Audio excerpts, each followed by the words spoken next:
తిండిబోతు దయ్యం 3వ భాగం. ఏంటి పిల్లలు, నా కోసం బాగా ఎదురు చూస్తున్నారా? మరెందుకు ఆలస్యం? సబ్స్క్రైబ్ చేయండి. ఆ పక్కనే ఉన్న గంట కొట్టడం మర్చిపోవద్దు. హాయ్ పిల్లలు, మొదటి భాగం 2వ భాగం తప్పకుండా చూశారు కదా. మరి 3వ భాగంలోకి వచ్చేద్దామా? పాపం తిండిబోతు దయ్యం సీసాలో బందీ అయి చాలా రోజులు గడిచాయి. సముద్రంలో విసిరిపారేసిన ఆ సీసా అలలపై మునుగుతూ తేలుతూ ఎన్నో తీరాలు దాటింది. అలా ఏ తీరానికో చేరింది. తిండిబోతు దయ్యానికి కాలం మళ్ళీ కలిసొచ్చింది. అనుకోకుండా ఒకరోజు కొంతమంది జాలర్లు సముద్రంలో చేపలు పట్టడానికి వెళ్లారు. వాళ్ళు సముద్రంలోకి వలలు వేసి లాగారు. చేపలతో పాటు ఆ సీసా కూడా వలలో చిక్కుకుంది. అలా సేకరించిన చేపలన్నిటినీ ఆ జాలర్లు అమ్మకానికి తరలించారు. వారు ఆ సీసాని అసలు గమనించలేదు. ఆ రోజు అమ్మగా మిగిలిన చేపలను కొన్ని బుట్టల నిండా నింపి వారి వారి ఇళ్లకు తరలించారు. అలా ఆ సీసా కూడా ఆ చేపలతో పాటు రంగా ఇంటికి చేరింది. ఓసోస్ లక్ష్మి, ఇటు రాయే. ఈ బుట్ట చేపల్ని తీసుకెళ్లి లోనబెట్టు. రేపు ఎండలో ఎండబెట్టాలి. ఓ సంతేనా? సరేగాని కూరకి ఏడ్సేయను, కొరమేనా సందువాయా? ఓసోస్, నువ్వేటి చేసినా బానే ఉంటదిలే. ముందిటిని లోపలికి తీసుకెళ్ళు. అలా ఆ బుట్టలోని చేపలతో పాటు సీసాలో ఉన్న తిండిబోతు దయ్యం కూడా ఇంటి లోపలికి చేరింది. చుట్టూ చేపలు కనిపిస్తూ ఉన్నా వాటిని తినడం అవ్వక గుటకలు వేస్తూ ఆ సీసాలోనే కూర్చుంది. అర్ధరాత్రి వేళ అంతా నిశ్శబ్దంగా ఉంది. హఠాత్తుగా ఆ సీసా మూత ఎవరో తెరిచారు. తిండిబోతు దయ్యం ఆ సీసాలో నుండి ఒక్కసారిగా బయటకు దూకింది.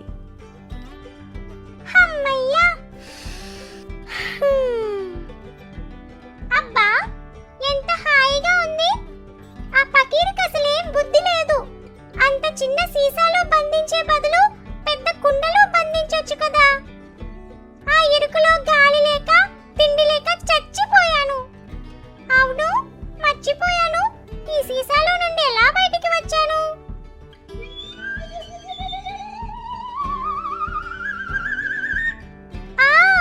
అదేదో నాలానే ఉంది.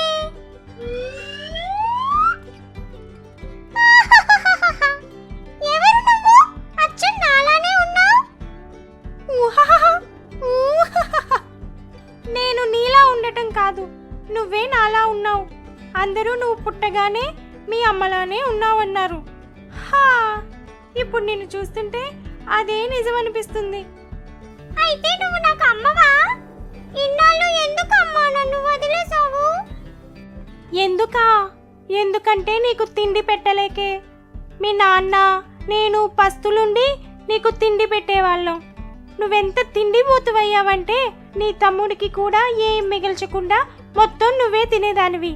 అందుకే మీ నాన్న నిన్ను ఆ మర్రి చెట్టు పైనే వదిలేసి నన్ను నీ తమ్ముడిని తీసుకుని ఈ ఊరు వచ్చేశారు. మొన్న తుఫానుకి ఎగురుకుంటూ వాళ్ళెటో వెళ్ళిపోయారు. ఇదిగో నేను ఈ ఇంటిలోనే ఉంటున్నాను. ఈ ఇంటామె చేసే చేపల వేపుడు భలే ఉంటుంది. అబ్బా, చేపల వేపుడా? ఆకలి ఆకలి ఆకలి, అమ్మా నాకు ఆకలి వేస్తుంది. అబ్బా అరవకే, దొరికిపోతాం. ఇవాళ వేపిన చేపలు కొన్ని దాచిపెట్టాను, ఇదిగో తిను.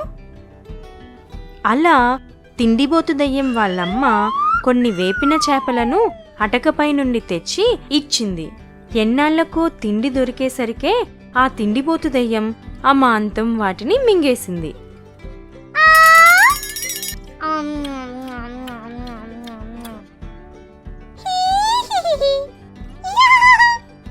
అమ్మా, నాకింకా ఆకలిగా ఉంది. తినడానికి ఇంకేం లేదా? నన్ను తినవే, తెల్లవారుతుంది.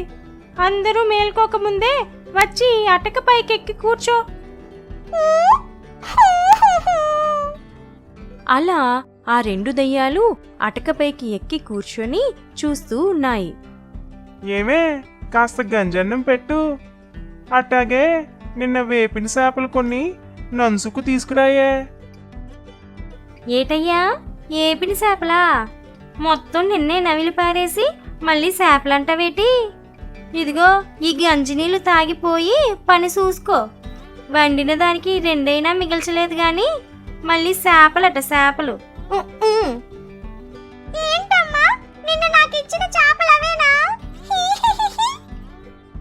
అయినా ఏ జమీందారింటికో వెళ్లకుండా ఇక్కడ మకాం వేసావేంటమ్మా? ఇక్కడ మనకేం దొరుకుతుంది? పోవే తిండిపోతా, నాకిక్కడే బాగుంది, నువ్వు పోతే పో. వద్దులే అమ్మా, నీతోనే ఉంటాను. అలా అక్కడే దొరికిన ఆహారం తింటూ రాత్రి కాగానే ఆ ఇంటి దూలాలపైకి ఎక్కి దిగుతూ ఆడుకుంటూ ఆ తిండిబోతు దెయ్యం ఇంకా వాళ్ళమ్మ దెయ్యం అక్కడే రోజులు గడిపారు. ఒకరోజు ఏం జరిగిందంటే, ఏమే లక్ష్మి, ఇట్టరా. ఇంట్లో తన భార్య లక్ష్మి లేదు. ఏవో సరుకులు తేవటానికి పచారీ కొట్టుకు వెళ్ళింది. రంగకి తన భార్య ఇంట్లో లేదని తెలియక బయట నుండి పిలుస్తున్నాడు. అది గమనించిన తిండిబోతు దెయ్యం అటక దిగి రంగ భార్య లక్ష్మీ రూపంలోకి మారి బయటికి వెళ్ళింది. ఆ దీనికి రూపాలు మారడం కూడా వచ్చిందా? దాని తల్లిని నాకే రాదు.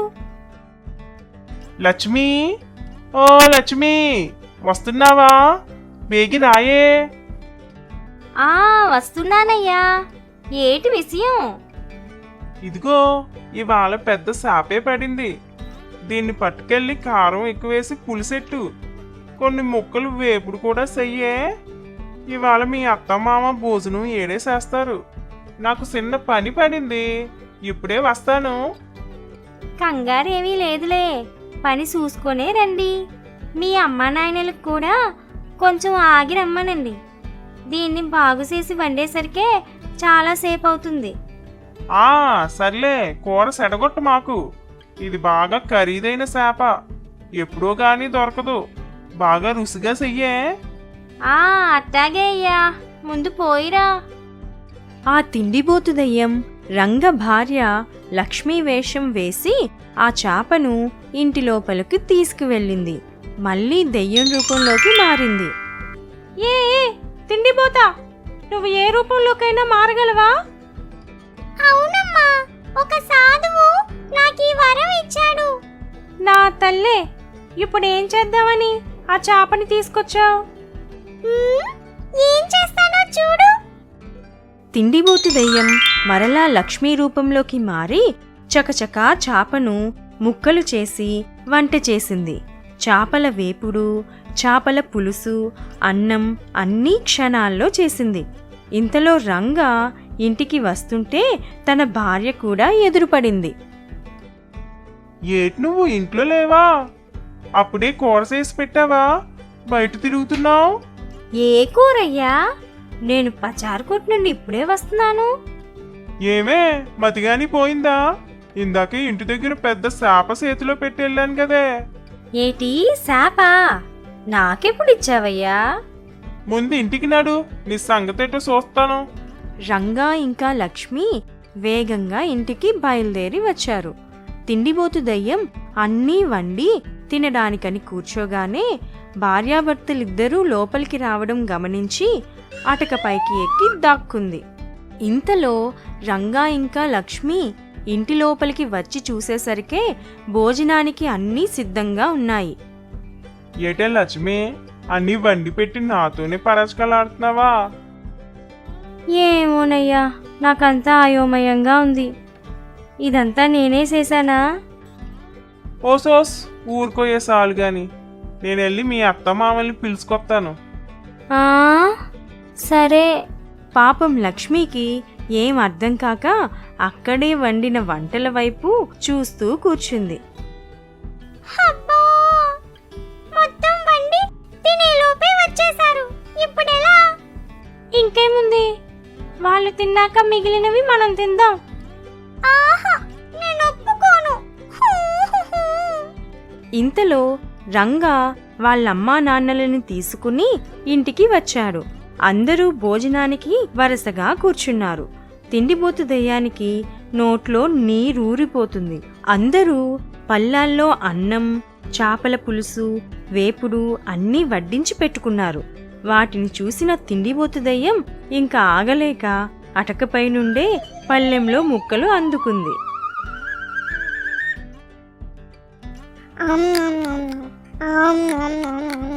ఏ తిండిబోతా, ఏం చేస్తున్నావు?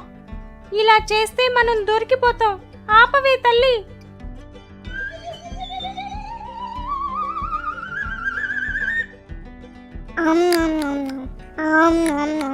ఓర్ దేవుడు, దీనివల్ల నేను దొరికిపోయేటట్టున్నానే. ఆపవే తిండిబోతా, నన్ను పట్టిస్తావా ఏంటి?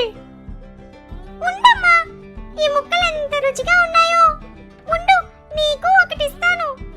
వద్దే బాబు, నాకేం వద్దు.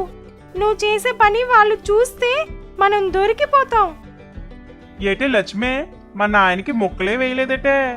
అయ్యా వేశాను కదయ్యా. ఇదేంటి, ఇప్పుడే కదా వేశాను. ఇవాళ నా బుర్ర పని చెయ్యట్లేదు.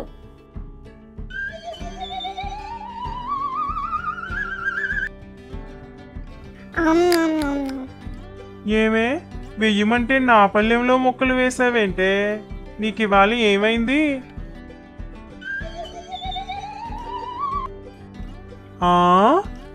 ఇదేంటి? అమ్మో, దయ్యం దయ్యం, మన ఇంట్లో దయ్యాలున్నాయి. ఏటయ్యా, దెయ్యమా పాడా? బామ్ము, దయ్యాలు, బాబోయ్ దయ్యాలు! వారందరూ ఒక్కసారిగా ఉలిక్కిపడి లేచి నిలబడి అక్కడి నుండి బయటికి పరుగులు తీశారు.